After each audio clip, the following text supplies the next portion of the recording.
le procureur de la République a déclaré, je cite, « Contrairement à ce qu'on a pu entendre, les 2 conteneurs en cause ne faisaient pas partie d'un grand nombre de conteneurs à l'embarquement. » Fin de citation. Cette déclaration n'est pas exacte. Ce sont plutôt 16 conteneurs, dont les 2 évoqués, qui ont été débarqués au port de Cotonou le 26 octobre 2016.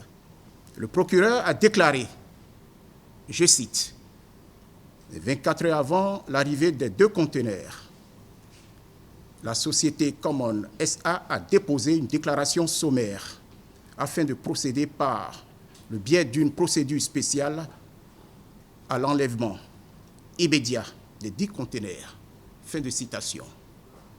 C'est également inexact et les pièces le prouvent à suffire.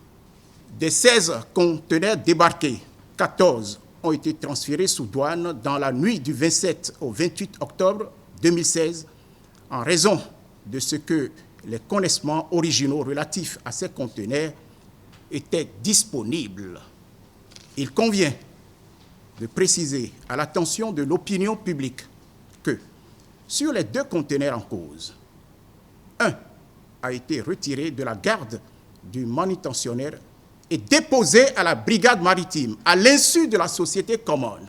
Il s'agit précisément du conteneur dont les scellés d'origine ont été violés et remplacés et dans lequel les produits incriminés ont été découverts. Le plomb de substitution apposé est un plomb qui n'est plus utilisé dans le transport maritime depuis plus de 7 ans. Depuis plus de 7 ans. Il a été constaté ce jour, 31 octobre 2016, que le second conteneur, resté sous la garde du manutentionnaire, comporte toujours les plombs d'origine dont les numéros sont conformes au connaissement. De fait, à la fouille, il ne comporte aucun produit illicite. D'autres fouilles de conteneurs opérées depuis le vendredi 28 octobre 2016 en d'autres lieux se sont révélées également infructueux.